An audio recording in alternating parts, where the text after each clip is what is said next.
sommes à la rentrée, mais nous sommes surtout dans le mois d'Elul et nous nous préparons donc, parce que le mois d'Elul, avant d'être le dernier mois de l'année, c'est surtout le mois de préparation aux fêtes de Tishri. Et donc, nous nous apprêtons à accueillir la nouvelle année Tav Shin Pe Vav, 5786. Et s'il y a quelque chose que ces 2 dernières années nous ont appris, c'est qu'il est très important de regarder les événements dans une perspective globale. Moi, ça fait 2 ans que ce que j'aime le plus faire, c'est faire zoom out. Ça vous parle, zoom out? C'est-à-dire, au lieu d'écarter avec les doigts pour voir les petits détails à l'intérieur, et en général, dans notre vie quotidienne, c'est souvent ça qu'on fait. On fait un zoom in. On essaye de voir les petits détails et la relation. Il a dit, elle a dit, il n'a pas dit, il a fait, il m'a invité, oui, non. En fait, ce qu'il faut faire, surtout en Elul, avant Rosh Hashanah, c'est un zoom out, c'est-à-dire voir les événements dans leur globalité, dans leur généralité. 5784 était horrible, cauchemardesque, une horreur. On a revu des images qu'on espérait oublier. On a vécu une année entière dans l'angoisse, qui n'est pas terminée bien sûr, mais on va dire que les mauvaises nouvelles arrivaient tous les jours et on était tous les jours écrasés par le poids de ces mauvaises nouvelles. Et vous le savez certainement que moi aussi, à titre individuel, j'avais mon fils qui était à Gaza, qui était combattant, et j'ai passé une année catastrophique. Merci Hachem, cette année est passée. Et l'année 5785 était une année, je dirais, mixte. Mixte, pourquoi? D'abord parce que, forcément, force est de constater que l'excellence des réussites de Tsahal et du Shin Bet, les Beepers, la Syrie, le Liban, Sinoir, l'Iran, on a terminé, enfin il y a eu l'Iran il y a si peu de temps, on a l'impression que, vous savez, il y a eu tellement de réussites incroyables. Je ne sais pas si vous aussi, mais ça se mélange dans la tête. Attends, ça c'était au moment où Bachar el-Assad il est tombé, ou ça c'était au moment où Sinoir a été éclaté, et ça c'était... En vrai, même si on a encore des otages, même si ce n'est pas terminé, même si toutes nos prières vont vers Am Israël, qui subit un antisémitisme sans précédent, et Am Israël, Eretz Israël en particulier, on a eu une année dans laquelle on a commencé à voir une croissance vers le haut. C'est important de le garder en tête. Et puisqu'on a tous fait un petit peu de maths dans notre vie, on se rappelle de ce qu'est une dérivée quand on a une fonction. Et moi, j'ai un vague souvenir, c'était il y a très longtemps, mais j'ai un vague souvenir que quand la dérivée est positive, la fonction est croissante. Je suis bien, qui est prof de maths ici? C'est bon? Je me rappelle bien. Donc, ce qu'il faut, c'est avoir une dérivée positive. Je pense que l'année dernière, elle l'était, même si nos cœurs sont encore lourds. Nous sommes à l'entrée de l'année 5786, et là, il faut que la tendance continue. Là, on va arriver devant le roi des rois, à Rosh Hashanah, et on va lui dire « Waouh, tu voulais un réveil? C'est bon. On s'est réveillé. Tout le monde s'est réveillé, chacun à sa façon. Maintenant, il faut que la tendance continue. Maintenant, il faut qu'on continue à avancer dans le chemin de la Géoula. La Géoula a été prophétisée dans nos textes. On sait sous quelle forme elle se met en place. Et on sait qu'elle va se réaliser avec Vekab Tsenu Yachad, Merbakan Fotaretz, que Hachem va nous ramener. On est en train de voir, voilà, on attend 2027 bien sûr, mais on voit la tendance en tous les cas. Et donc, Bezrat Hachem, l'année 5786, sera celle de la tendance vers le positif, sera celle du retour des otages, sera celle de la guérison des ptsuim, des blessés de Tsahal, sera celle de la réussite absolue, de la sérénité en Eretz Israël. 5786. Le 6, c'est la valeur numérique de Vav. La lettre Vav, en hébreu, a une fonction très, très importante. Le Vav, pour celles qui sont un petit peu hébraïsantes, c'est tout d'abord la conjonction de coordination et, ET. C'est-à-dire qu'il y a eu quelque chose et il va pouvoir y avoir aussi autre chose. Donc on est dans l'attente de ce et. Ok Hachem, on a vu. Et maintenant? Et maintenant, vers où on va? On a le regard tendu vers l'avenir. Mais vav en hébreu, c'est aussi ce qu'on appelle le vavaïpour. C'est quoi le vavaïpour? Le vavaïpour, c'est un vav, c'est une particularité grammaticale de l'hébreu qu'on met au début d'un verbe et il transforme le verbe et il passe du passé au futur. Haya, c'était vehaya bayomahu. Un jour, Itaka Beshofar Gadol, il y aura le grand chauffard de la Géoula qui va sonner Vehaya. Le Vav Haïpour, c'est le Vav de la transformation. Et donc cette année, Bezrat Hashem sera celle de cette transformation qu'on puisse finalement transformer ces ténèbres en lumière. Et je voudrais finir surtout avec le Vav du nom d'Hachem. Yud, He, puis Vav, puis He. Les deux premières lettres du nom d'Hachem nous expliquent les textes de la Kabbalah, parlent des mondes supérieurs. Nous n'avons pas vraiment accès au monde supérieur, n'est-ce pas? Notre Neshama est lié au monde supérieur. Mais le Vav et le He, les deux dernières lettres, parlent de ce monde-ci que l'on connaît. Et le Vav, vous voyez la forme du Vav, c'est de haut en bas. Le Vav, son rôle, c'est de créer le lien, l'intersection entre le haut et le bas. C'est le Vav, en fait, de la réciprocité. Dans le fameux verset qui a en allusion, dans ses lettres, le mois de Elul, Ani Ledodi, je suis à mon bien-aimé, Vedodili, et mon bien-aimé est à moi. On parle de Dieu dans son lien avec le peuple d'Israël. Eh bien, le Vav, c'est le Vav de la réciprocité dans la relation. Je suis tournée vers mon bien-aimé et mon bien-aimé est vers moi. Et donc le Vav, c'est cette lettre-là, cette lettre de l'année 5786 qui crée le lien entre le peuple juif et Hachem, cette intersection, ce miroir-là, mais c'est aussi le Vav de la réciprocité dans les relations. Quand j'envoie une énergie et qu'il y a une réciprocité qui me revient vers moi et qui nourrit les relations, elle est tellement importante cette réciprocité et on va immédiatement la développer ensemble. Pour arriver à ce mois, à la fin de ce mois de Elul et donc au grand rendez-vous de Rosh Hashanah, pour y arriver prêt, eh bien il faut effectivement que j'ai ce mois de Elul de préparation. Et or, c'est un rendez-vous qui est fondamental parce que c'est un rendez-vous finalement avec nous-mêmes. C'est un rendez-vous avec qui je suis, avec notre authenticité. La particularité de la sonnerie du chauffard, c'est que l'on est seul devant Dieu. Seul. Il n'y a pas de contexte, il n'y a pas de prétexte, il n'y a pas de paramètres.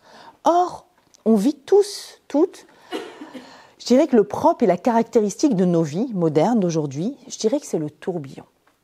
Qui est d'accord avec moi ? Bon, là, c'est la rentrée, c'est sûr que vous allez être d'accord. Mais en fait, c'est le propre. Ce tourbillon, on zappe. On zappe dans les réseaux, on zappe à la télé, on zappe dans les conversations. J'étais en train de te parler et j'ai pensé à autre chose et je suis dans mon écran et on est ici, on est ailleurs, on a une charge mentale extraordinaire, n'est-ce pas? Et donc, tout ça. Et puis à l'époque, vous savez, je dis souvent ça que avant la modernité, il y avait au moins la nuit pour se retrouver, tranquille, moins de bruit, moins de lumière. Même ça, il n'y a plus. Les nuits sont remplies de bruit et de lumière. Et finalement, on peut passer une année entière, sans se retrouver seul avec soi-même. Avant de parler de réciprocité, je voudrais d'abord m'interroger sur moi. Moi, qui je suis? S'il y a une question qui est essentielle et existentielle dans la vie, c'est OK, j'arrive, il paraît que j'ai un rôle incroyable dans la journée de Rosh Hashanah. On est tous des stars puisque c'est le jour anniversaire de notre création, de Adam. Et c'est le jour où nous intronisons de nouveaux dieux. Un peu comme si Dieu avait besoin de nous. Nous sommes là pour l'introniser. OK, je suis là pour introniser Dieu, mais c'est qui je ? À quel moment je suis avec moi-même ? À quel moment j'ai rendez-vous avec moi-même ? À quel moment je prends un moment pour taire les voix, pour taire les sons, pour taire la charge mentale et pour enfin pouvoir m'interroger sur qui je suis et qu'est-ce que je veux vraiment. Des fois, on essaye d'avoir des petits moments comme ça quand on se prend un petit instant de prière, comme ça, allez, je vais faire ma Amida. Et là, je ne sais pas si ça vous arrive à vous aussi, mais là, la liste des courses tombe dans la tête, tout de suite, instantanément. Et le rendez-vous chez le pédiatre. Et signer le carnet de correspondance qui vient d'arriver. Et tu as toute ta to-do list qui arrive en plein milieu de ta meilleure Amida. La Amida où tu t'es dit, non, là, ça sera un vrai moment, là. Et en fait, c'est le tourbillon. C'est ce tourbillon-là qui fait que... Alors, j'arrive pas à me retrouver avec moi-même. Et le monde moderne a inventé d'abord les friends. Je ne suis pas seule avec moi-même, j'ai plein de friends partout. Ensuite, les followers, voilà aussi. Ensuite, il y a les séries. Tu es à quel niveau de la série ? Il faut continuer la série. Et il y a évidemment les podcasts. Bref, vous avez compris. C'est difficile d'avoir ce temps.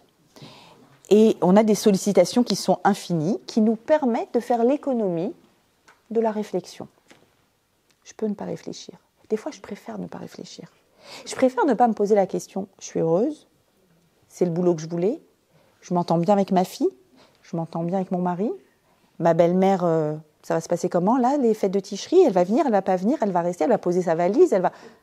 J'ai pas tellement envie de me poser toutes ces questions. Et pourtant, il y a the question, comme je vous dis, cette question de qui je suis. Et en fait, pour répondre à cette question, c'est la question la plus importante de l'existence. La réponse n'est pas la même chaque année, on est d'accord. Heureusement, enfin je vous le souhaite. Parce que si on est les mêmes chaque année, alors à quoi bon demander à Dieu encore une année ? Donc la réponse n'est pas la même. Donc il faut de nouveau se poser la question. À chaque préparation des louls pour Rosh Hashanah, qui je suis ? Ok, comment je m'y prends ? C'est la plus grande question de la vie, on est d'accord ? La plus grande question. Je vais être proche de moi-même. Avant de vouloir être proche de mon mari, de mon enfant, de mon ado, de ma belle-mère. Non, ça, on va laisser tomber. Qui je suis ? Avant d'être proche, avant de demander la réciprocité. Qui je suis ? Alors, pour savoir qui je suis, eh bien, j'ai une occasion extraordinaire qui arrive là, nous dit le Sfat Emet, c'est le mois des Louls. Le mois des Louls, c'est le rendez-vous pour savoir qui tu es. Une fois dans l'année, ne fais pas l'économie de cette question. Pourquoi au mois des Louls ? Vous savez que le mois des Louls s'appelle Yemé Ratson. Yemé Ratson, c'est les journées du Ratson. Ratson, je dirais de la volonté. D'accord ? Ça vient du mot Ratz. Ratz, c'est courir. Le Ratson, c'est ce qui te fait courir, c'est ce qui te met en mouvement. C'est ce que tu veux. Pourquoi ça s'appelle Yemé Ratson ? Parce que c'est la période durant laquelle Moshe est monté pour la dernière fois 40 jours dans le Sinaï pour redescendre avec les deuxièmes tables de la loi le jour de Kippour. Et donc c'est la période où Dieu a voulu du peuple d'Israël. Et donc en miroir, le vav de la réciprocité, en miroir, nous sommes plus proches nous aussi de notre volonté. Il y a des périodes dans l'année où on a beaucoup de mal à savoir qu'est-ce qu'on veut vraiment. Et là, dit le Sfat Emet, tu peux savoir qu'est-ce que tu veux vraiment. Le signe de Elul, dit le Sfat Emet, c'est Betula, vierge. C'est-à-dire qu'il y a un point intérieur dans l'âme de chaque juif qui n'est pas contrôlable par une touche étrangère, c'est-à-dire qu'il n'est pas altérable, il est pur, il reste pur. C'est un jardin fermé, c'est une source scellée. Regardez comme il est poétique. Elle s'appelle Betula, vierge, et c'est à propos de ce point qu'il est dit dans le Cantique des Cantiques, Ani Ledodi, je suis à mon bien-aimé, ce fameux je qui se met en relation. Qui est ce je qui se met en relation ? Il est là. Jamais ce point ne s'éloigne de son attachement à sa racine et elle est préservée pour Dieu. Mais ce n'est pas à tout moment que l'on peut trouver ce point. C'est maintenant le moment qui amène les Juifs à se réveiller, au repentir et qui conduisent les âmes des Juifs à se rapprocher de lui. Ce que dit le Sfat Emet, c'est merveilleux de poésie. Il dit, tu n'as pas toute l'année le même accès à ton je, J-E. Parce qu'il y a un je dans le monde, J-E-U, et un je, qui fait que tu caches ton je. Et donc, si tu veux vraiment savoir qui tu es, quelle est ta volonté, alors profite de ces moments-là, parce qu'elle se réveille, elle te parle. Il y a une voix à l'intérieur de toi qui te dit ce que tu veux vraiment. Attention, nous devons faire soigneusement la différence entre le ratson, ce qui me met en mouvement, ce qui émane de ce qu'on appelle pnimiut halev, l'intériorité du cœur. C'est-à-dire c'est ton vrai désir. Personne ne peut toucher à ce que tu veux vraiment. Je ne veux pas, c'est tout. On ne peut pas me forcer à vouloir quelque chose que je ne veux pas. Ok, mais est-ce que je peux manipuler ton vouloir? Non. Est-ce que je peux le changer? Non. Je ne veux pas. Ou je veux. C'est en moi, c'est profond. Attention, ce n'est pas la même chose que le désir. Quelle différence entre le désir et la volonté? Ce qu'on appelle en hébreu ratson, je préfère utiliser les mots hébreux pour être plus précise. Le désir, c'est quelque chose qui provient de l'extérieur. C'est un stimuli extérieur, une image, j'ai mémorisé un goût agréable, une sensation agréable, elle se réveille à l'intérieur de moi, et donc l'extérieur est venu stimuler quelque chose à l'intérieur de moi, et un désir s'éveille. Le ratson ne vient jamais de l'extérieur. Il est profond, pur, intrinsèque, singulier, il m'appartient, il vient de l'intérieur. Comment je peux être sûre que quand je dis je veux, c'est du ratson et que ce n'est pas du désir qui est extérieur à moi? Un moyen très simple. Quand tu vas dans le sens de ton ratson, c'est-à-dire que tu développes ta vraie personne, ton intériorité, quand tu remplis ton désir, tu es satisfaite. Tu te sens remplie. Quel que soit ton désir, ton désir, ta volonté, ton ratson, tu as été rempli. Quand c'est un désir, tu es rempli momentanément et de nouveau, un autre désir va venir remplacer le précédent. En fait, il y a un vide. Il y a un vide parce que c'était de l'extérieur, donc ce n'était pas moi, je n'avais pas besoin de remplir ce creux vrai, sincère, authentique à l'intérieur de moi, et donc ce n'était pas ce qu'on appelle le ratson. L'importance du travail de Elul, c'est être au plus proche de ton ratson, c'est redécouvrir ton ratson, redécouvrir ce que tu veux vraiment. On oublie ce qu'on veut, on se trompe des fois, on est perdu. Vous savez que le Harizal dit que c'est bien en Elul de dire Hanoten layam derer. Celui qui donne, Hachem nous donne dans la mer, dans l'océan, derer un chemin. Pourquoi? Parce qu'en Elul, on sent qu'on est dans un océan et on ne trouve pas notre route. Le propre du mois de Elul, c'est de trouver son GPS, sa route, mais là où il n'y a pas une route tracée. Pourquoi il n'y a pas une route tracée? C'est évident, parce que tu es singulière. Personne avant toi n'a existé comme toi. Personne après toi n'existera comme toi. Donc tu as ta route, ton chemin, fait de ton histoire, de tes talents, de la racine de ton âme. On n'a pas tous, les âmes viennent du trône céleste, mais on n'a pas tous et toutes les mêmes caractéristiques d'âme. Donc ton désir, ton appétence, l'endroit qui te remplit, c'est la racine de ton âme. Et tu dois, ce mois-ci, être au plus proche de ton vrai désir. Pas un désir que la société t'a poussé à avoir, parce que tout le monde fait comme ça, va comme ça, pense comme ça. Non, ton vrai désir, ce qui émane de ton intériorité.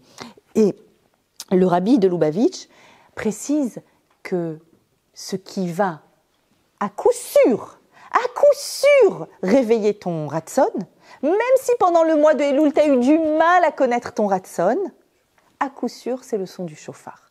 Ton âme connaît ce son. Ce son est capable de ramener tout le monde à la maison, à la racine de son âme. Donc au moment du son du shofar, c'est un moment où tu es complètement connecté et tu vas écouter la voix intérieure, en silence. Pas de vœux, pas de Shana Tova, en silence, j'écoute ce que mon âme dit. Mon âme va me dire quelque chose. Ça me fait sourire, je viens de me rappeler. Il y a 3 jours, 4 jours, j'ai été au Sentier. Évidemment, je vous ai dit qu'il y a un mariage dans 2 semaines, donc il y a de la couture, il y a des couturières, tout ça.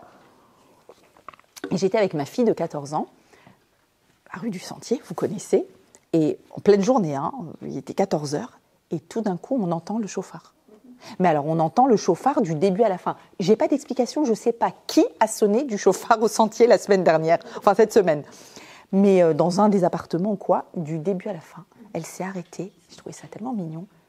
Elle m'a dit, maman, c'est le Mashiach. C'est le Mashiach, parce qu'elle ne s'attendait pas à ce qu'il y ait un chauffard. Alors, je lui ai enseigné, école juive quand même, 12 ans d'école juive, mais je lui ai enseigné qu'au mois des loups, on sonne aussi du chauffard. Mais elle m'a dit, elle était convaincue, elle m'a dit, c'est peut-être le Mashiach. Et à ce moment-là, j'ai été jalouse. À ce moment-là, j'étais jalouse d'elle. Je vais vous dire pourquoi. Parce qu'elle était sincèrement convaincue que si maintenant il y a du chauffard, si là j'entends un chauffard, c'est que le Mashiach est en train de s'annoncer. Et j'ai eu envie d'avoir la même sensation qu'elle. J'ai eu envie de penser comme elle. Amen. Il faut dire Amen. Amen. Ok. Maintenant, cette volonté, on a dit des fois, tout au long de l'année, ce ratson, cette vérité intérieure, il y a plein de clipotes, ce qu'on appelle des clipotes, c'est-à-dire des écorces qui peuvent venir et la couvrir. Et on n'a pas accès. Alors notre paracha cette semaine, la paracha de Kitetse la Milchama, c'est une paracha qui s'ouvre avec une loi autour d'une captive lors d'une guerre d'Israël qui a été prise. On parle de l'Antiquité, bien évidemment.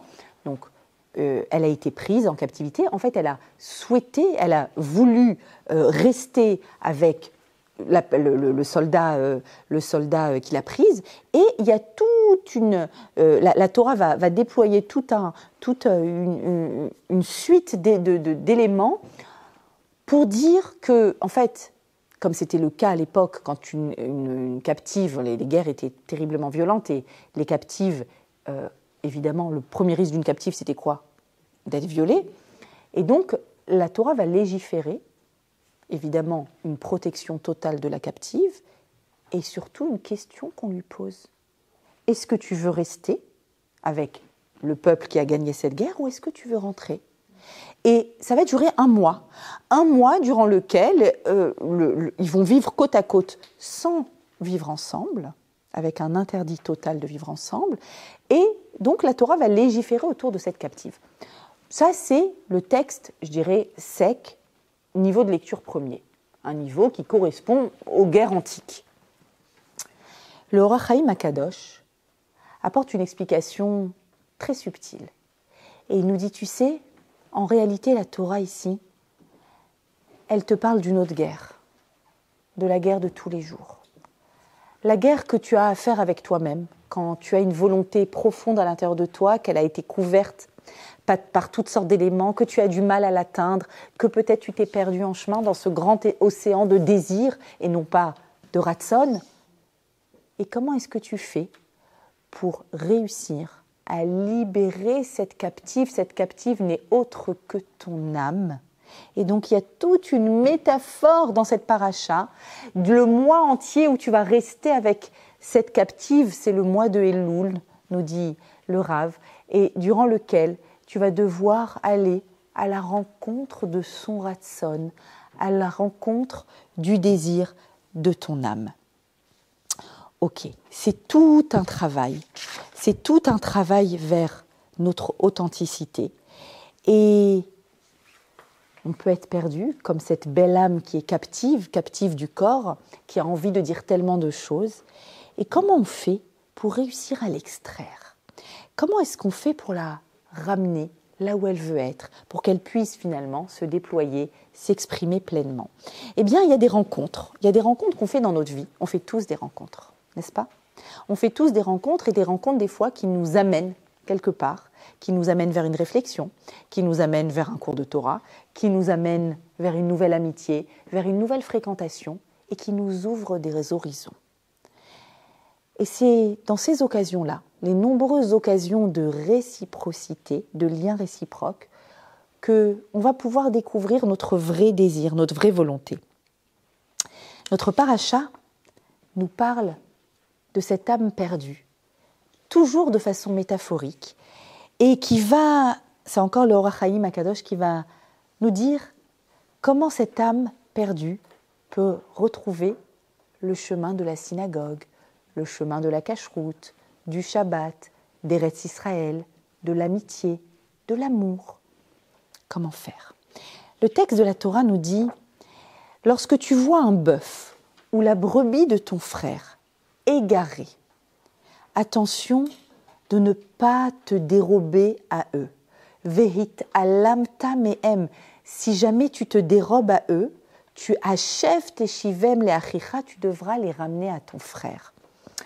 Et si ton frère n'est pas proche de toi, ou si tu ne connais pas le propriétaire, tu recueilleras l'animal dans ta maison, il restera chez toi jusqu'à ce que ton frère le réclame et alors tu lui rendras. Voilà. Si dans la semaine vous allez chez une amie et que vous voyez chez elle un âne ou une brebis, vous saurez qu'elle a suivi les instructions de la paracha de la semaine, elle a trouvé une petite brebis égarée, elle l'a ramenée à la maison. Bien évidemment que pendant des siècles, on pouvait trouver une brebis égarée et se dire « mince, elle est partie de son propriétaire, la petite brebis, et il faut que… » Un âne, ça doit être moins sympa de le ramener à la maison, à mon avis, mais… ou un bœuf carrément qui tire et shore un bœuf. Dans le passouk d'après, on parlera de l'âne. Alors évidemment, sens premier, vous connaissez cette mitzvah, on connaît tous cette mitzvah, Hashavat Aveda. J'ai trouvé un objet perdu, j'ai une mitzvah de le poster sur les réseaux, partout à la synagogue, et de rendre l'objet perdu à son propriétaire. Vous savez qu'il arrive, j'ai une amie qui a trouvé à l'aéroport un sac avec des sommes d'argent importantes qu'elle a tout fait pour essayer de rendre à son propriétaire. Et ça peut être un portable et ça peut être voilà, toutes sortes d'objets. Mitzvah de le rendre à son propriétaire. Mais là aussi, on a une métaphore très très belle sur le mois de Elul. Lorsque tu verras un taureau ou un âne, c'est qui? Ce sont des personnes qui sont comparées à ces animaux parce que nous sommes tous un bétail saint. Vous savez que on passe tous devant Dieu à Rosh Hashanah, qui venait Marom comme un troupeau, un à un comme un troupeau. Donc c'est une image qu'on connaît bien. Moshe était notre berger, nous sommes le troupeau d'Hachem, et donc dans cette image, ce sont des personnes. Ok, il faut le rendre achicha à ton frère. Qui est ton frère? Dit le Or HaChaim, c'est Dieu. Akadosh Baruch Hu est appelé tantôt par ce terme-là de achicha. Il ne faut pas se détourner. Gardez bien en tête ce verbe. Veitalam tamehem, ça veut dire tu détournes ton visage, tu détournes ton regard. Ça va. J'ai pas vu la carte bleue tomber de son sac. J'ai rien vu. Je suis pressée, je trace. Un cartable qui traîne, quelque chose. À qui c'est pas arrivé d'avoir un objet et veitalamta, ça va, j'ai rien vu. Il dit comme ça. Il ne faut pas s'en détourner, mais le ramener à Dieu. Qui ça? Le bétail, les personnes qui se sont perdues en chemin. Et le terme est doublé. Ramener, tu ramèneras. Car on ramène vers le bien, et par là, ils se rapprocheront de Dieu. Tu n'aides pas quelqu'un à se reconnecter à Dieu. Tu le connectes à toi. Tu crées de la réciprocité. Tu lui dis « Erpatli », ça me touche. Ton histoire me touche. Je t'ouvre ma porte. Je t'ouvre ma table de Shabbat. Je t'ouvre mon cœur. J'accepte ton amitié. Et ensuite, en le ramenant vers le bien, par là, ils se rapprocheront de Dieu. Et s'il n'est pas proche de toi, dit le texte, ça veut dire quoi si il n'est pas proche de toi? Si Dieu n'est pas proche de toi, Or HaChaim dit, on parle du dernier exil, lequel? Celui qui dure 2000 ans. Ça peut éloigner les cœurs de la Emouna. Le 7 octobre, ça peut éloigner les cœurs de la Emouna, sans parler de la Shoah, évidemment. Combien on a de bétail perdu après la Shoah? Vous savez, j'ai un frère qui a un projet extraordinaire. Il a monté le projet Shalem. C'est des voyages offerts en Pologne pour les jeunes, 3 jours, 5 jours en Pologne, et en fait sur les traces de l'histoire de la Shoah. Et en montant ce projet, eh bien, il y a beaucoup de jeunes qui ne font absolument pas partie de la communauté, absolument pas partie, c'est-à-dire c'est la 2e, 3e génération après la Shoah. Ils sont juifs ou des fois à moitié juifs. Ils savent qu'ils ont une histoire de la Shoah. En général, c'est pour ça qu'ils s'inscrivent à ce voyage. Et il faut voir les reconnexions juste un voyage comme ça, où on leur parle de leur identité, ce que ça peut produire en eux. Et ensuite, Internet, des questions, un lien avec une rabbinite, avec un rabbin. Nous avons des milliers, pour ne pas dire un chiffre bien plus élevé, de juifs, quelque part, dans le monde et en France bien sûr, qui ne sont pas des juifs de Kippour, qui sont des juifs de la Shoah. Alors, dit le Or HaChaim Akadosh, si on parle du dernier exil, qui peut éloigner les cœurs de la Emouna, alors tu l'amèneras dans ta maison, au Beth Hamidrash, car la lumière de la Torah va le sauver jusqu'à ce que Dieu lui-même vienne le chercher. Autrement dit, il y a écrit Ad Derosh Achicha, jusqu'à ce que ton frère Derosh va demander, va dire, mais où il est mon enfant? Je le cherche cet enfant, où est-ce qu'il est? Derosh, c'est le mot Midrash, Beth Midrash. On est en train de te dire, un cours de Torah sur Internet, une petite idée de Torah que tu lui envoies à cette voisine, on en a tous. On est d'accord qu'on est tous les religieux de quelqu'un ou pas? Quelle que soit notre pratique, peu importe, on est toujours le religieux de quelqu'un d'autre, n'est-ce pas? Donc, ce quelqu'un d'autre, ta voisine, une tante, une cousine, une amie à la fac, quand ma fille était à la Sorbonne, tout de suite, je lui ai dit, ma chérie, tu repères. Alors, on ne peut pas repérer par les noms. Souvent, les noms ne sont plus juifs, d'accord? Donc, au bout de quelques mois, elle m'avait dit, bah voilà, tel nom, je ne me rappelle plus, qui sonnait absolument pas juif. Bah si, sa maman est juive, ou sa grand-mère est juive, et est-ce que je peux l'inviter à faire l'allumage des bougies de Hanouka? Alors, comment elle a su? Comment on peut savoir? Ils viennent le dire. Ils viennent le dire. Ils ont envie, ils vont se rapprocher du Cohen, du Lévi, du Israël. Ils vont dire, tu sais, Shana Tova. Et là, tu dis, ah, j'ai compris. Et c'est le moment. C'est le moment d'ouvrir son cœur. C'est le moment de faire Hashavat Aveda. Mes amis, c'est le rôle de nous tous. On est dans la période, je vous dis zoom out, période de la Géoula, qui est Vekaptsenu Yachad. Hachem nous a rendu, par sa rachamim immense, nous a redonné Eretz Israël. Il nous a redonné notre souveraineté. Il nous a redonné le Lashon HaKodesh. Il nous a donné une période, je pense que vous n'êtes pas conscient à quel point, mais en faisant le zoom out, c'est important de le réaliser, on est dans une grande période de Teshuvah. Pas que depuis 2 ans. Depuis 67, depuis qu'on est revenu à Jérusalem, c'est une période extraordinaire de Teshuvah, sans précédent. Jamais le peuple juif n'avait autant fait Teshuvah que depuis 1967. Et donc, c'est le moment où tu peux ramener à la maison, inviter un repas, l'allumage de la Hanoukia, envoyer un mot de Shana Tova, peu importe quoi. Et ensuite, Ad Derosh Achicha, Hachem lui-même va s'inviter dans la vie de ces personnes. Donc on a une responsabilité collective. Ne pas se dérober. Je vous ai dit, rappelez-vous bien de ce terme-là, velo italamta, tu ne dois pas te dérober. Je voudrais vous proposer le commentaire de Rabbi Nathan. Rabbi Nathan, c'est l'élève de Rabbi Nachman de Breslev. Et Rabbi Nathan dit, regarde, dans ces parachiotes qu'on lit dans le mois de Elul, ou d'ailleurs dans la paracha de cette semaine, c'est la paracha qui a le plus de mitzvot de toutes les parachiotes de l'année. 74 mitzvot dans la paracha de cette semaine. D'accord? On essaye de faire le plein. On fait le plein de mitzvot. Et toutes sortes de mitzvot, dans tous les domaines. Alors vraiment, vous avez tous les domaines dans la paracha.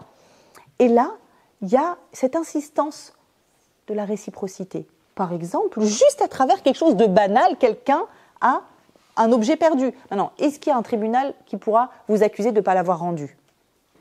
Personne.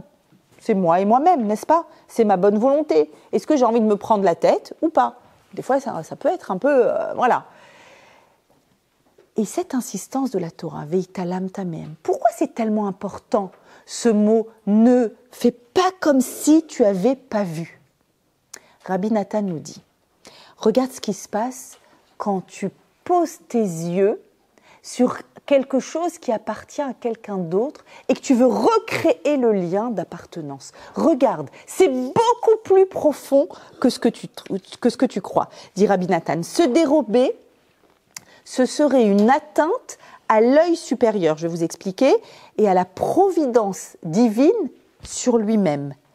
Mais à l'inverse, s'il porte son regard sur l'objet perdu de son proche et le lui ramène, il va induire ainsi une providence divine sur lui. J'explique.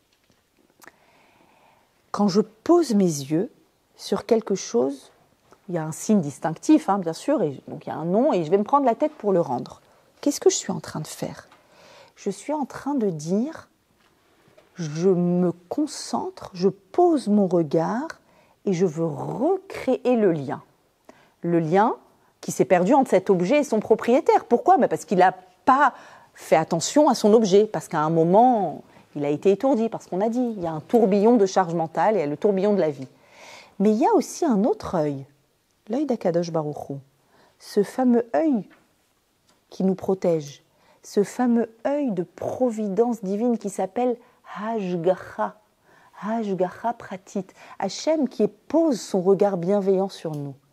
Au moment, dit Rabbi Nathan, où je pose un regard bienveillant sur un objet qui n'est pas à moi, et que je prends soin de recréer ce lien, le lien de protection entre quelqu'un qui a un objet qui lui est cher et qui le protège, eh bien Hachem, en miroir absolu, va à ce moment-là porter son regard sur toi pour te protéger.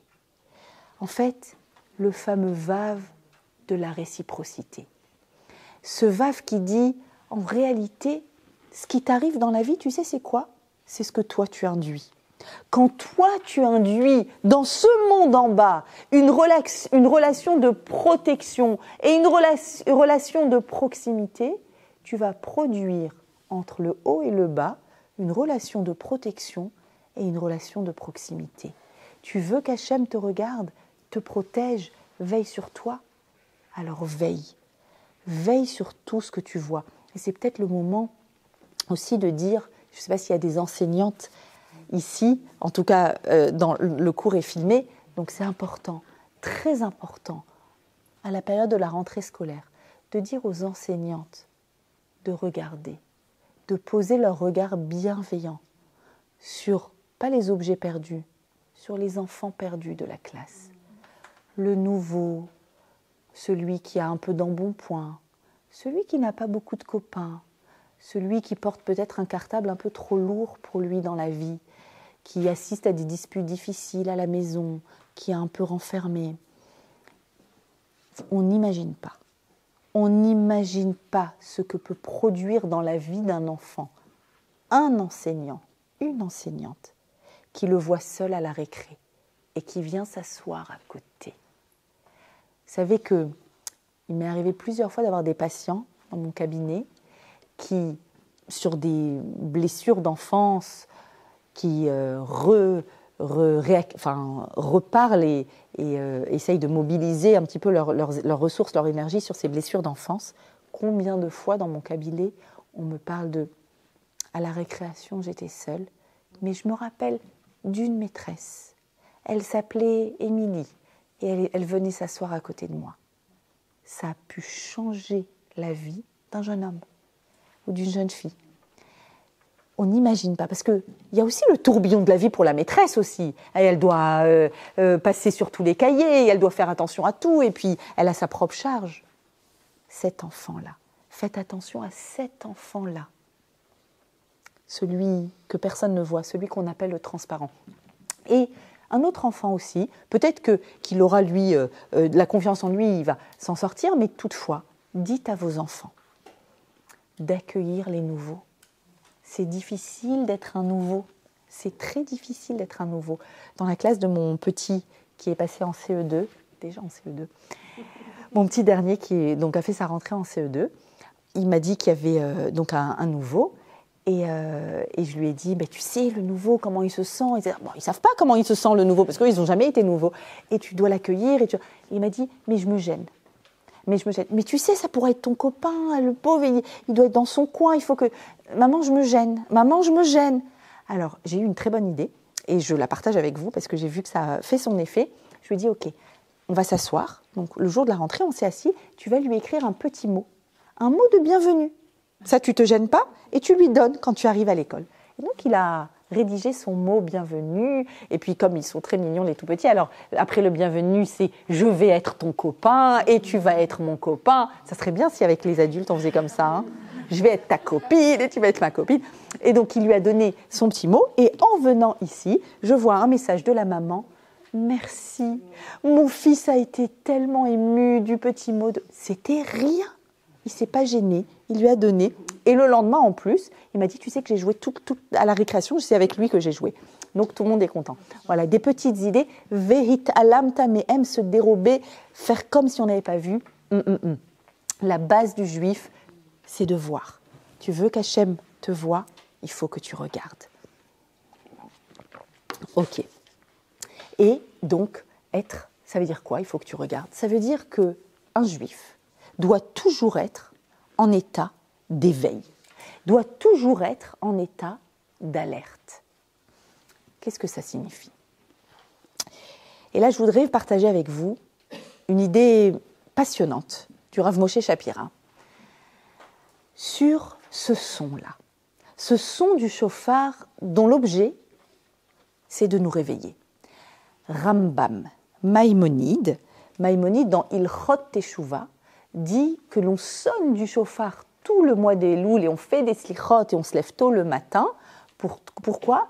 Uru yesheni mishnatrem ou mitardematrem. Réveillez-vous, dit Maïmonide, les endormis de votre sommeil. De quel sommeil parle-t-il? Ça fait 1 an qu'on dort. Ah, on était réveillés, mais il y a des moments où on s'endort, il y a des moments où on est dans la nature de l'homme, d'être dans la continuité de lui-même. Je continue à faire ce que j'ai toujours fait. Je fais toujours pareil, je continue. Pourquoi? D'abord, c'est un confort important. C'est difficile d'être tout le temps en changement, en transformation. Mais d'un autre côté, quand je suis toujours la copie de moi-même, je peux m'ennuyer de moi-même aussi. C'est assez monotone finalement. Et puis surtout quand je suis toujours la copie de moi-même, je m'éloigne de quoi? Peut-être de mon ratson, peut-être de ce point très pur. Est-ce que je suis consciente de mon ratson? Si je suis endormie, non, je ne peux pas. Alors Rav Moshe Shapira fait une remarque incroyable, il dit, il y a 2 endroits dans toute l'œuvre de Maïmonide où Maïmonide utilise les mêmes termes. C'est où? Ici, donc Rosh Hashanah, le shofar de Elul et de Rosh Hashanah. Réveillez-vous de votre torpeur, de votre sommeil. Allez, on se réveille. Ce qui signifie, c'est quoi? Être en état d'éveil. Quand on est endormi, c'est un long fleuve tranquille, enfin on espère. Quand on est réveillé, on est en mouvement, on est en changement, on est en transformation, on est en réciprocité, on est en relation. 2e endroit, dans Maïmonide, Ilchot Mezouza. Quel rapport? Les lois sur la mezouza.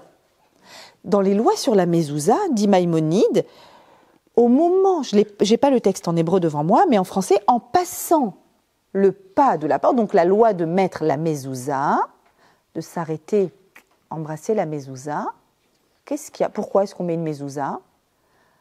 En passant le pas de la porte, dit Maïmonide, il se réveillera de son sommeil. Et j'étais pas endormie, j'étais au boulot.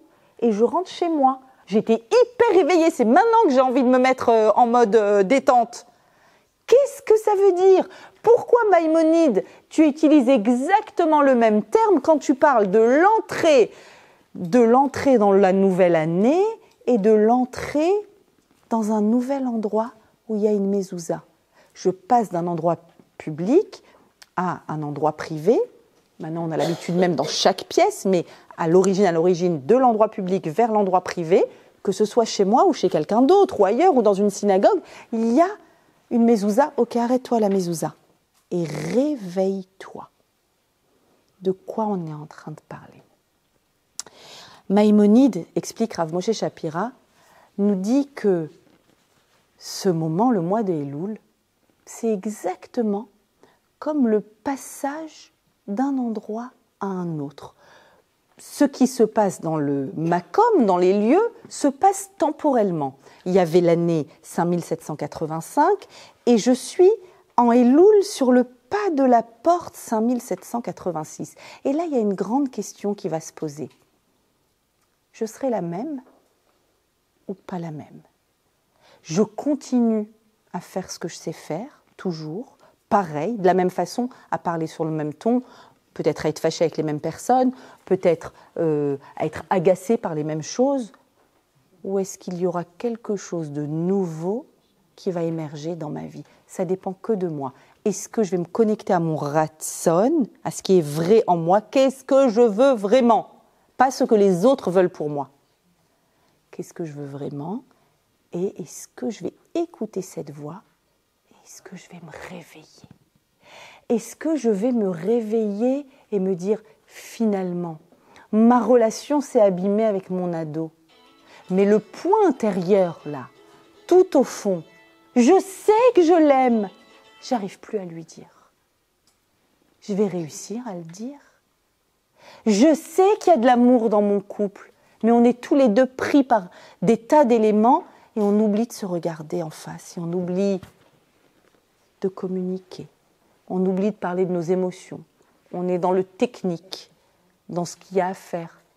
Ok, j'arrive à me connecter à ce point intérieur et à me réveiller. Parce que dans notre nature, on s'endort. Et c'est incroyable ce que dit Maïmonide, qu'il faut se réveiller avant de rentrer dans une pièce. Parce que qu'est-ce qu'on fait? Soyons honnêtes. Avant de rentrer dans une pièce, avant de rentrer chez nous, est-ce qu'on se réveille ou est-ce qu'on s'endort? Est-ce qu'on se dit, dans cet endroit, je ne peux pas avoir la même attitude que j'ai avec mes patients, avec mes employés, avec mes collègues de travail, de bureau? C'est une autre relation. Mais c'est une autre relation qui doit être authentique. Le vrai moi, est-ce que je peux le réveiller, ce vrai moi? Et si on prenait tous ce temps d'arrêt à la mezouza, on s'arrête, juste ça, avant de rentrer à la maison. On s'arrête et on se dit, ok, je veux que ce point-là de Ratson vrai, authentique, aimant, réciproque, je veux qu'il se réveille. Mais pour ça, il te faut un sas avant d'entrer. Et ne pas rentrer, t'affaler sur le fauteuil, avec le portable, je zappe, on le fait tous.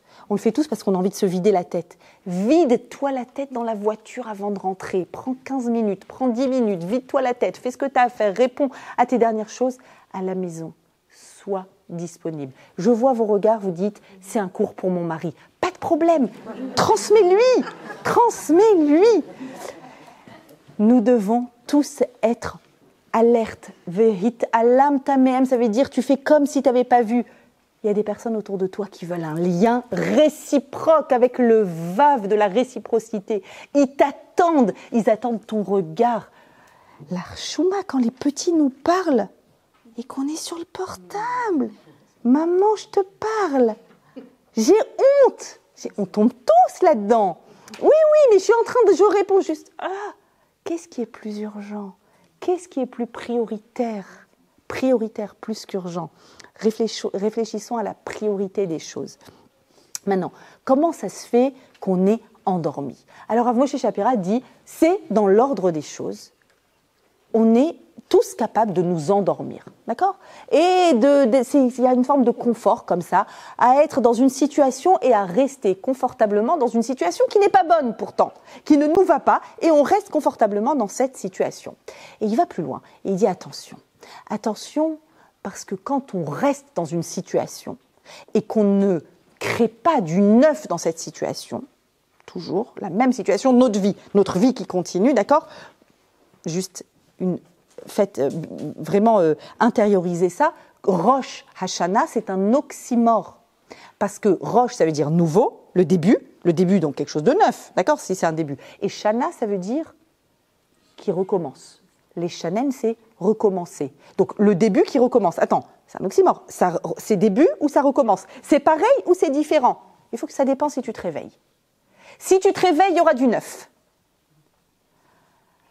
Comme on l'a dit, des fois, dans l'ordre des choses, de s'installer confortablement dans un inconfort de copier-coller.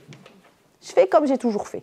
Je continue, on s'est toujours parlé comme ça. On s'est toujours fait la tête. On a toujours communiqué de cette façon. Avec mon ado, j'arrive pas autrement. Avec cette copine, c'est une fois t'es proche, une fois t'es... Fais autrement. Produis du neuf. Maintenant, regarde à quel point c'est important. Quand on a lu Parashat Vaïtranan, juste après Tisha B'Av, et dans cette paracha, on nous parle du risque de l'endormissement, du risque de vieillir, parce qu'en hébreu, yashan, c'est vieux, et yashen, c'est endormi. D'accord ? Donc, en fait, c'est une façon de vieillir en étant la même chose, de continuer la même chose. Nous dit la Torah, dans Vaïtranan, qui tolid banim ou vnevanim, quand tu vas enfanter des enfants et des petits-enfants, venoshantem baaretz, vous allez vieillir, vous allez vous endormir dans la terre, Eretz Israël, et à ce moment-là, le risque, c'est que vous vous détourniez de Dieu, et la suite des versets, c'est « Et Dieu va vous expulser », ce qui s'est passé il y a 2000 ans, il va vous expulser, il va vous éparpiller, à cause de quoi ? Venoshantem. La Gemara dans Gittin dit « Venoshantem », c'est 852 en valeur numérique. On est resté 850 ans en Israël. Et Rav Shapira dit, heureusement qu'il n'y a pas eu les 2 dernières années, c'est la Gemara qui dit, heureusement qu'il n'y a pas eu les 2 dernières années, sinon, on était foutus. On n'aurait été que des vieux au sens inerte, copier, coller, incapable de produire une nouvelle émotion, de produire une nouvelle parole, de produire une nouvelle réflexion, figé dans la glace. Venoshantem, c'est la pire chose qui puisse nous arriver. Et elle arrive quand quoi ? Kitolid banim ou vnevanim. Quand il y a quelque chose dans le transgénérationnel, j'ai des enfants et des petits-enfants, et on reste toujours en train de faire la même chose. C'est-à-dire que dans notre famille, on fonctionne comme ça. Et il n'y a rien, il n'y a pas une production neuve, une pensée neuve, une excitation nouvelle, une émotion nouvelle, quelque chose de neuf. Attention, dit Rav Moshe Shapira, dans le transgénérationnel, dans ce que tu enseignes à ton enfant, dans la Torah que tu lui enseignes, dans la façon qu'il a d'être en lien avec Hachem, est-ce que c'est poussiéreux ? Est-ce que c'est vieux ? Est-ce que c'est archaïque ? Est-ce qu'il y a de l'émotion ou pas d'émotion ? Parce que quand on est endormi et qu'il y a une Torah sans vie et sans émotion, ils n'en veulent pas. Quelle est la réparation de ce texte, nous dit Rav Moshe ? C'est précisément au mal, un verset qu'on va lire bientôt, au mal Hashem Elokecha et levafra vet levav zarecha, ça veut dire et Dieu va circoncire ton cœur et le cœur de tes enfants. Circoncire, c'est-à-dire va créer une alliance, va être en lien. Ton cœur va avoir une émotion naturelle, spirituelle, en lien avec Hachem, et le cœur de tes enfants. Le Baal HaTurim, c'est très connu, dit que les premières lettres de Et Levafra, Ve Et Levav, ton cœur et le cœur, on parle de réciprocité, il y a mon cœur et il y a le cœur de mes enfants, Elul. Ça crée le mot Elul. Pourquoi le Baal HaTurim, il dit, attention, Elul, c'est ton cœur et le cœur de tes enfants. C'est de ça qu'on parle. On parle de transgénérationnel. On parle de la Torah que tu as apprise de tes parents et que tu enseignes à tes enfants. Avec quelle énergie ? Avec quelle émotion ? Avec quelle sincérité ? Avec quelle démarche d'authenticité ? Si elle est poussiéreuse, elle ne passera pas. Elle ne passera pas. Et peut-être que ton enfant, parce qu'on a là on est dans une période, je vous ai dit, de teshuva. Des fois c'est les enfants qui font teshuva. Je suis très émue quand j'ai des fois des calottes que je prépare au mikvé et qui me disent, j'ai raconté à ma mère. Elle m'a dit qu'elle n'a pas eu la chance de connaître le mikvé. Est-ce qu'elle peut se tremper aussi ? J'ai des calottes qui amènent leur maman, quand elles étaient petites au CP, les mamans leur donnaient la main et les amenaient au CP. Et maintenant, c'est les calottes qui donnent la main aux mamans et qui les amènent au mikvé. Beaucoup, beaucoup. beaucoup de situations comme ça. Alors, qu'est-ce qui va se passer quand ta fille Kala va te dire « je vais au mikvé », tu vas dire « on n'a jamais fait ça, c'est pas de chez nous ». Qu'est-ce que tu vas dire? C'est réellement, quand une jeune femme met une plata pour la première fois et que sa maman lui dit « mais c'est moche sur le plan de travail ». Réellement, qu'est-ce qui se passe dans ce transgénérationnel? Et levav rave, et levav. Ton cœur et le cœur d'eux. Il faut que les deux cœurs soient émus dans leur lien avec la spiritualité. Et, puisqu'on n'a pas tous la même racine de nos âmes, on n'a pas la même façon d'être pratiquant. Et c'est bien. Et c'est génial. Vous savez que nos vies, elles sont multicolores. Regardez toutes les façons qu'il y a de servir Hachem dans la chassidoute, Nachman de Breslav et Chabad, et les Lituaniens, et les Haredim, et les Datim, et les Massortim. Il y a plein de façons de servir à Kadosh Baruch Hu en fonction de nos âmes. Et est-ce que tu es capable de ne pas être dans Veno Shantem, tu as vieilli? Il ne faut pas vieillir dans son rapport à la Torah. Il ne faut pas vieillir, il faut rester jeune. C'est-à-dire qu'il faut être dans une dynamique de renouveau. Il faut entendre des nouvelles voix, de nouveaux rabbinim. Moi, j'ai été très émue cet été, enfin depuis avant l'été. J'ai découvert par YouTube un rave qui m'a bouleversée. Je me suis auto-créé une addiction à ce rave. Il fallait que je l'écoute 3 heures par jour dans mes balades en montagne cet été. Un Rav qui est jeune, qui a 40 ans, qui s'appelle le Rav Guy à la Louf. Ceux qui parlent hébreu, je vous le conseille. Les autres, apprenez vite l'hébreu. C'est extraordinaire de voir, il a une 40aine d'années, de voir cette nouvelle génération de rabbinim qui ont une Torah de vie puissante, qui font parler la Torah et qui donnent un nouveau souffle. Ne t'installe pas dans ta Torah ancienne. Ne dis pas... C'est toujours comme ça qu'on a fait les rabbinim. On dit qu'il fallait faire... les rabbinim, c'est quoi les rabbinim? C'est un nom de code, j'ai pas compris. Il y a toutes sortes de rabbinim. Il y a toutes sortes. Interroge-toi, ne mets pas ton cerveau au congélateur. Je t'en supplie, ne mets pas ton cerveau au congélateur. Combien de fois j'entends dans des milieux extrêmement pratiquants, et j'ai beaucoup d'élèves très pratiquantes qui, des fois, ont cette répartie étrange. Non, j'ai entendu, les rabbinim m'ont dit, qui, quel, quoi? Va, renseigne-toi, interroge. La Torah d'aujourd'hui, c'est pas la Torah d'il y a 70 ans. Il y a une Torah d'Eretz Israël, il y a une Torah chassidique, vivante, d'émotion. À toi d'aller trouver et dessiner les contours de ta Torah, celle qui parle à ton ratson, c'est le plus important. Moi, je suis tout le temps alerte, en train d'essayer d'écouter tel rave et de trouver ma Torah. Je suis encore en train de chercher ma Torah. Quand je vous donne cours, je la cherche encore. Cette Torah, c'est une Torah, évidemment, qui, en tout premier lieu, tient compte de Am Israël. Le plus important, c'est Am Israël. Il y a quelque chose de plus important que la Torah? Oui. C'est quoi Am Israël? On était d'abord un peuple avant de recevoir une Torah. Ce qui veut dire qu'une Torah qui exclut des personnes, qui dit « eux, c'est pas des bons juifs, eux, ils sont à l'extérieur, eux, je ne veux pas, on m'a dit que c'est pas... » Mets de côté. Je me suis permise cette semaine, dans un groupe où il y avait 150 femmes, je n'étais pas dans ce groupe, mais il y a une personne qui a eu, que je ne connais absolument pas, qui a eu un mot horrible sur un autre groupe, sur un parti. C'était à l'occasion, vous savez, il y a eu des élections cette semaine de l'organisation sioniste mondiale, et donc il faut voter ça. Moi je suis apolitique, mais une personne a fait une note vocale en ayant des mots abjects sur un autre groupe. Et donc, ça m'a fait tellement mal. Et c'est des mensonges sur ce groupe-là. Je me suis dit, mais en fait, si tous les non-juifs arrivent à dire des mensonges innommables sur nous, c'est peut-être parce qu'à l'intérieur de nous, Il y a des mensonges qui sont dits d'un groupe sur un groupe.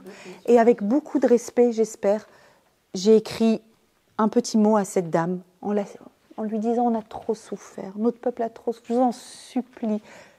Votez ce que vous voulez, la Brioute, c'est très bien. Mais ne dites pas du mal de cet autre groupe. Ne dites pas. Pourquoi on a trop souffert? Je me suis reçue une pluie d'insultes. Une pluie. Et c'est pas grave. Et je lui ai répondu en lui faisant plein de brachot, parce que, bon, ça n'a pas été reçu. C'est peut-être que j'ai pas su dire les choses comme il faut. Je me remets aussi en question. Et peut-être qu'il fallait pas. Et peut-être... Mais en fait, c'est vraiment par souci. Il y a une raison. C'est que j'ai mal à mon peuple. J'ai mal à mon peuple. Am Israël est plus important que la Torah. Plus important. Le Maharal dans Netzach Israël, sans arrêt, il développe cette idée. Hachem n'a pas donné la Torah à Abraham en tant que personne, à Moshe en tant que personne. Il a attendu qu'on soit un peuple pour nous donner la Torah. Et d'ailleurs on ne peut pas, personne seul peut respecter toute la Torah. Il y a des mitzvot d'hommes, de femmes, de Cohen, de Lévi, d'Israël. Il faut qu'on soit une collectivité. La notion de collectivité, de tzibour. Le Vav du 5786, c'est le Vav de la réciprocité. C'est le Vav du lien. On a envie de retrouver ce lien extraordinaire avec Akadosh Baruch Hu. On a envie de pouvoir ne pas se dérober, se voir les uns les autres, ramener toutes les brebis égarées à la maison, Bezrat Hashem, retrouver notre point de Ratson, se reconnecter à lui et faire honneur à Akadosh Baruch Hu. Shana Tova, mesdames.